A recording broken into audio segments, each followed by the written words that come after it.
Welcome to my class, students. We are doing English first flight and the chapter is the proposal. We are doing the critical analysis of the same chapter.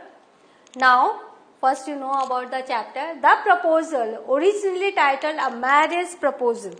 इसका original इसके title क्या था? Marriage proposal is a comedic one act play. ये comedy से भरा हुआ one act play है, अ फार्स, और इसमें एक तरह का व्यंग किया गया है. इट वॉज रिटन इन 1888-89 में इसको लिखा गया था. The play is about the tendency of wealthy families to seek ties with other wealthy families to increase their status by encouraging marriages that make good economic sense. तो ये play जो है किस चीज को लेके है? जो अमीर घर होते हैं, वेल्दी फैमिलीज होते हैं, उनके घरों में एक टेंडेंसी होती है कि वो दूसरे वेल्दी फैमिलीज के साथ शादी ब्याह रिश्तेदारी का संबंध बनाना चाहते हैं ताकि उनके जो स्टेट्स हैं, उनकी जो प्रॉपर्टी है वो बढ़ सके, और ये एक गुड इकोनॉमिक सेंस रहता है कि उनका जो भविष्य रहता है वो बहुत ही प्रोटेक्टेड रहता है इससे, क्योंकि दो वेल्दी फैमिलीज आपस में जुड़ती हैं और उनके प्रॉपर्टीज आपस में जुड़ते हैं, और ये बहुत ही ज्यादा सही समझा गया जाता है. सेट इन लेट 19th सेंचुरी रसिया में लेट 19th सेंचुरी में ये कहानी सेट की गई है, ड्रामा सेट किया गया. This play is able to use sarcasm and comedy effectively in describing the odd proposal. तो इसमें एक sarcasm मतलब एक बहुत तीखा व्यंग है और कॉमेडी भी है, क्योंकि आप बोलते हैं ना, जो कड़वी दवाई जो है ना वो आप ऐसे ही दे दोगे तो मुंह कड़वाहट से भर जाता है. तो कॉमेडी का डोज देकर बहुत इफेक्टिवली इस कड़वी बात को कही गई है. और ये एक ऑड प्रपोजल है. इस प्रपोजल में प्यार नहीं है. ये प्रपोजल स्टार्ट कैसे हो रहा है? लड़ाई से स्टार्ट हो रहा है. तो it's a odd proposal. Theme क्या है देख लो. This one act plays a comedy और a satire on romance and marriage. जो चेकव है उन्होंने रोमांस और मैरिज के ऊपर एक कॉमेडी या सटायर लिखा है. Marriage in this play is not as romantic as some people believe. Marriage क्यों? मैरिज प्यार पे बेस्ड होता है, लेकिन यहाँ पर जो मैरिज है वो प्यार पे बेस्ड नहीं है. The theme is that the true nature of marriage does not necessarily need to include romance and love. मतलब कि ये भी हो सकता है कभी कभी जो मैरिज का जो ट्रू नेचर है वो जरूरी नहीं कि वो प्यार और रोमांस से ही स्टार्ट हो. Through the use of the dialogue Chekhov is able to convey a theme of conflict to the reader. तो अपने डायलॉग्स के थ्रू चेकव ने ये कन्वे किया है एक theme of conflict. Theme of conflict मतलब कैसे विचार जो है वो चेंज होते हैं, कैसे कॉन्फ्लिक्ट्स आते हैं हमारे विचारों में, हम कैसे लड़ाई करते हैं, कौन सा एक बोन ऑफ कंटेंशन होता है, किस छोटी सी बात पर हम इतने ज्यादा उत्तेजित हो जाते हैं. We find all three are quarrelsome people. हम देखते हैं कि तीनों के तीनों कैरेक्टर्स लड़ाई करने में माहिर हैं. एंड दे क्वेरल ओवर पेटी इश्यूज, और छोटी छोटी बात पर वो लड़ाई करते हैं. The proposal is in danger of being forgotten, और बीच में तो हमें ये लगता है कि वो तो प्रपोजल हो ही नहीं सकता क्योंकि वो खतरे में आ गया है proposal amidst all this quarrelling, क्योंकि जो चुपकॉव है वो भी अपनी बेटी का पक्ष लेता है. But the proposal is made after all, लेकिन चूंकि ये कॉमेडी है अंत भला होता है इसमें, तो प्रपोजल तो मेड होता है. Although the quarrelling perhaps continue, लेकिन चेकॉव कहते हैं कि हो सकता है ये लड़ाइयां जो है ये कंटिन्यू रहे, लेकिन हाँ जो उद्देश्य था प्रपोजल देने का वो तो कम से कम होता है. मैसेज देख लो. The play the proposal teaches us how anger and arguments can easily ruin a relationship. ये जो हम कहानी, हम समझ लो ऑडियंस है, हम ये नाटक देखने गए हैं. जब हम नाटक से बाहर निकलते हैं तो हमारे दिमाग में क्या चलता है? हम ये देखते हैं कि कैसे गुस्सा और कैसे आर्ग्यूमेंट, हम जो वाद विवाद कर रहे हैं, एक रिलेशनशिप को खत्म कर सकता है. Thus, to maintain a good relationship, it is important to have a control over your anger and one should be ready to forgive and forget. तो एक अच्छे रिलेशनशिप को मेंटेन करने के लिए बहुत ज्यादा जरूरी है कि आपका अपने गुस्से पर काबू हो और आप हमेशा रेडी हो फॉरगिव एंड फॉरगेट करने के लिए, माफ करने के लिए और दूसरों की गलतियां भूलने के लिए। Having arguments over unimportant or small issues extremely harmful। अगर आप अनइम्पॉर्टेंट चीजों पर आर्ग्यूमेंट कर रहे हो और स्मॉल इश्यूज पर आर्ग्यूमेंट कर रहे हो तो ये बहुत ही हार्मफुल है and a waste of time, और ये टाइम की भी वेस्टेज है। अब हम कैरेक्टर स्केच देख लेते हैं। सबसे पहले Lomov. Lomov is a week hearted bachelor. आपको पता है उसका हर समय हार्ट जो है वो जो से धड़कने लगता है, तो वो वीक हार्टेड बैचलर है, बैचलर जिसकी अभी शादी नहीं हुई है। नर्वस रहता है, शॉर्ट टेम्पर्ड है, बहुत जल्दी उससे गुस्सा आता है, क्वेरलसम है, लड़ाकू है, रिजिड है, दृढ़ है, फ्लेक्सिबल नहीं है, प्राउड है, बहुत ज्यादा उसको अपने पर गर्व है, घमंड है, self serving and hysterical hypochondriac. Hypochondriac मतलब वो अपनी बीमारियों के बारे में इतना कुछ जानता है, वो उसको जताता रहता है। अ वेल्दी लैंड ओनर, वो एक बहुत वेल्दी लैंड ओनर है। He comes to his neighbour in formal attire. वो अपने नेबर के घर आता है एकदम फॉर्मली तैयार होके, एंड स्पीक्स विद अनरिलैक्स्ड लैंग्वेज। और जब वो बोलता भी है तो वो हेजिटेट करता है, रुकता है, नर्वस होता है, एक्साइटमेंट है उसके में, तो नॉर्मली वो बात नहीं कर पाता है। With the intentions of marriage, उसका इंटेंशन क्या है, वो शादी करना चाहता है। But he really wishes to expand his own land boundaries. लेकिन वो क्यों उसने इसे चुना, नतालिया को, क्योंकि वो जानता है ये भी वेल्दी फैमिली को बिलोंग करती है, और जब दोनों की शादी होगी तो उसका खुद का जो वेल्थ है वो एक्सपैंड करेगा। In his past Chekhov ridicules the Russian land owners for whom marriage is more a land deal than a love match. तो चेकॉव इसी बात पर वो हंसते हैं और वो कहते हैं कि रशियन लैंड ओनर्स के लिए मैरिज जो है वो एक लैंड डील की तरह है, एक लव मैच की तरह नहीं है कि भाई आप प्यार के बाद जो शादी होती है ये वो नहीं है, ये एक लैंड डील है। After he formally asked Chekhov for land hand of your daughter Natalia Stepanovna, the father is elated and exuberantly goes to call his daughter.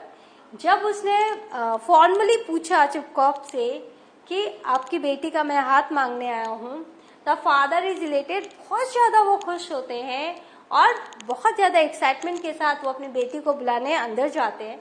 As he waits, तब तक लोमोव वेट करता है। He feels cold and trembles with nervousness, और वो waiting period में वो बहुत nervous है, वो कांप रहा है। टॉकिंग टू हिमसेल्फ, वो खुद के बारे में बात करता है, खुद से जब वो बात करता है। ही एन्यूमरेट्स ऑल द फिजिकल चेंजेस, वो एक्सप्लेन कर रहा है कि क्या क्या उसके फिजिकल चेंजेस आ रहे हैं, उसके शरीर की हालत क्या हो रही है। ये अंडरगो, उसके शरीर में क्या क्या अभी चल रहा है वो उसको एक्सप्लेन करता है। हिज ईयर्स रोर, ऐसा लगता है कि उसके कानों में आवाज आ रही है। एज दो his blood pressure is rising, ऐसा लगता है कि उसका ब्लड प्रेशर बढ़ रहा है। He worries about his weak heart, वो अपने वीक हार्ट को लेकर चिंता जताता है। He ponders his elements that prevent a good night sleep, वो अपने सारे बीमारियों के बारे में बोलता है ध्यान से, पॉन्डर्स, और जो उसको अच्छी नींद नहीं दिलाती है। ही इज ऑलरेडी 35, और वो ऑलरेडी 35 का हो चुका है। Then when Natalia enters, he does greet her in a friendly manner. वो नतालिया जब एंटर करती है तो बहुत फ्रेंडली वे में उसको ग्रीट करता है। However, he approaches his proposal of marriage impetuously as a land deal that he considers it. और वो जब मैरिज का प्रपोजल वो देता है तो वो ऐसे देता है जैसे वो लैंड डील के बारे में बात कर रहा हो, mentioning that his meadows reach to her birch tree, कि मेरे जो मीडोज है वो तुम्हारे बर्चवुड ट्रीज तक पहुंच रहे हैं। This mention harbour sparks a heated argument and Natalia retorts that the meadows belong to her family. तो नतालिया को चूंकि ये पता नहीं, उसके पिताजी ने नहीं कहा कि वो प्रपोजल लेके आया है, तो वो ये सोचती है कि इसने कब्जा कर लिया है, और वो कहती है कि वो जो है मीडोज वो उसके फैमिली को बिलोंग करते हैं। फाइनली लोमोव इंसल्ट नतालिया, वो उससे शादी करने आया लेकिन वो फिर उसकी इंसल्ट करता है। Natalia's father convinces Lomov to return, Natalia के पिताजी लोमोव को कहते हैं आप चले जाओ।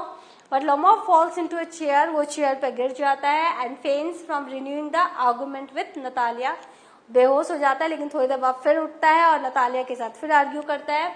Complaining of his heart and his ailing shoulder, he declares that he is dying, वो कहता है कि मेरी तबीयत खराब हो रही है, मेरे हार्ट में कुछ प्रॉब्लम हो रहा है और मेरा जो शोल्डर है वो भी ठीक नहीं है, एलिंग शोल्डर, और वो कहता है कि मैं मरने वाला हूँ। But somehow he agrees to the marriage, लेकिन बाद में वो मैरिज को एग्री कर लेता है। तो इस तरह से आपने लोमोव का कैरेक्टर देखा। अब हम देखते हैं Natalia. Natalia is an excellent housekeeper, बहुत अच्छी हाउसकीपर है, गुड लुकिंग, सुंदर है, वेल एजुकेटेड, पढ़ी लिखी है, शार्प टंग, बहुत तीखी जबान की है, शॉर्ट टेम्पर्ड, बहुत ज्यादा गुस्सा आता है, रिजिड, टची एंड सेंसिटिव, वो भी रिजिड है, वो भी बहुत ज्यादा टची है क्योंकि उसको भी बहुत दिल को छू जाती है हर एक बात, और सेंसिटिव है। She is the lead female character of the play and the daughter of Chubukov, वो लीड फीमेल कैरेक्टर है और डॉटर है चिपकॉफ की। She is short tempered and A greedy नेचर्ड girl, उसका हम ग्रीड भी देखते हैं, वो थोड़ी ग्रीडी भी है, थोड़ा सा उसको वो भी ग्रीडी है। She has no such respect for Lomov till she comes to know that he wants to marry her. जब तक उसको ये नहीं पता चलता है कि लोमोव उसे शादी करने आया, तब तक वो कोई रिस्पेक्ट नहीं दिखाती है लोमोव को लेकर। During the conversation, she abuses Lomov a lot and insults him by abusing a relative. वो लोमोव की तो इंसल्ट करती है, साथ साथ उसके रिलेटिव्स की भी इंसल्ट करती है। First, she is not ready to see Lomov in her house, but when she comes to know the reality about marriage proposal, she screams to her father. लेकिन जब उसको पता चलता है, पहले तो वो कहती है मैं लोमोव को घर में देखना नहीं चाहती, लेकिन जब उसको पता चलता है कि वो आया है शादी का प्रपोजल लेकर,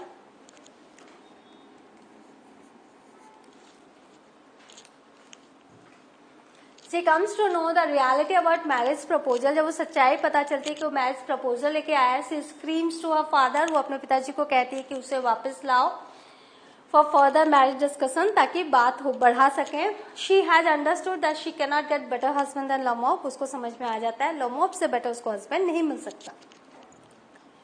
When Lomov comes back, जब लोमोव वापस आता है, She again starts quarreling about the superiority of her dog, तो वापस से वो अपने डॉग की सुपीरियरिटी को लेकर झगड़ा करने लगती है। She is only interested in proving her point right, उसका पूरा इंटरेस्ट अपने पॉइंट को प्रूव करने में है। Natalia is the perfect match for Lomov, तो हम देखते हैं दोनों एक दूसरे के लिए परफेक्ट है।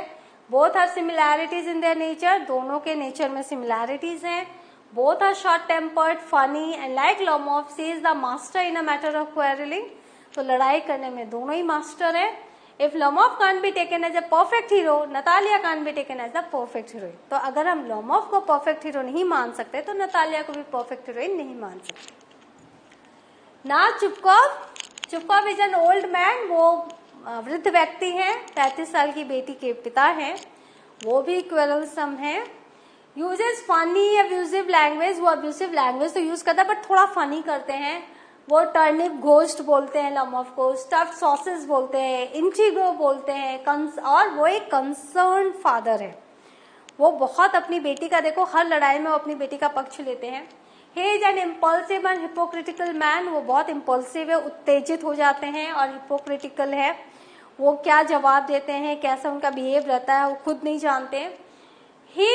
When Lomov first comes to visit, he greets him exuberantly. जब लोमोव पहले आता है तो बहुत खुशी से उसका स्वागत करते हैं, shaking his hand, अपना हाथ मिलाते हैं। But when Lomov says that he needs assistance, लेकिन जब वो कहता है कि मुझे एक असिस्टेंस की जरूरत है, मुझे एक मदद की जरूरत है, he grumbles in an aside, वो साइड में जाता है और ग्रम्बल क्या करते हैं, he has come to borrow money, वो पैसे ही मांगने आया है, I won't give him any, मैं उसे कुछ भी नहीं देने वाला। When Lomov finally gets around to asking for the hand of his daughter, लेकिन जब फाइनली लोमोव ये बोल पाता है कि मैं आपकी बेटी का हाथ मांगने आया हूँ, चुकअप अगेन गॉशेस विद सेंटिमेंटलिटी, वो बहुत ज्यादा भावुक हो जाते हैं। इवन सप्रेसिंग अ टेयर, वो आंखों से आंसू बहते हैं। And declares to his neighbour that he has always loved him, और अपने नेबर को कहते हैं कि मैं हमेशा से तुम्हें अपने बेटे की तरह प्यार करता था। He then rushes out to summon his daughter, फिर वो भाग के अंदर जाते हैं अपनी बेटी को बुलाने, whom he tells Lamov is a love sick, बोलते कि वो love sick है, Lamov वो आया है.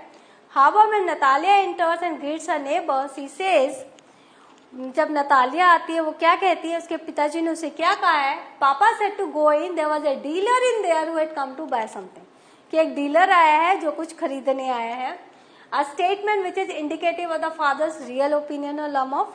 तो वो जो है एक डीलर उसको बताते हैं जो कुछ खरीदने आया, तो उसे पता चलता उसको रियल इंटेंशन लमॉफ की पता चली. Later, when it seems that his daughter will not marry Lomov and will not acquire the adjacent property because he hasn't told Natalia, फिर जब बाद में वो झगड़ा देखता है दोनों का, उसको ये पता चलता है कि नतालिया जो है उससे शादी नहीं करना चाहती और वो जो adjacent जो प्रॉपर्टी है वो उसको नहीं मिलने वाली है. He told Natalia that Lomov has come to propose, क्योंकि उसने बताया ही नहीं नतालिया को कि Lomov का प्रपोजल क्या है. And she had dismissed him after an argument. तो वो कहता है वो तो शादी करने आप तुमसे आया था और तुमने वो आर्ग्यूमेंट से इस रिश्ते को खतरे में डाल दिया. Chupkov becomes hysterical, shouting, "I will cut my throat, I will cut my throat." और वो कहता है कि मुझे मरना है, मुझे पिस्टल या नाइफ लाके दो. At the end of the play, Chupkov forces Lomov and Natalia to accept the proposal. और लास्ट में Chupkov ही दोनों को फोर्स करते हैं कि तुम लोग अब शादी कर लो and accept the proposal. तो इस तरह से we have seen the characterization, we have seen the message, we have seen the theme. The next session I will do the question answer of the same chapter. Till then, have a good revision, go through the entire chapter, and I will meet you in the next session. Thank you.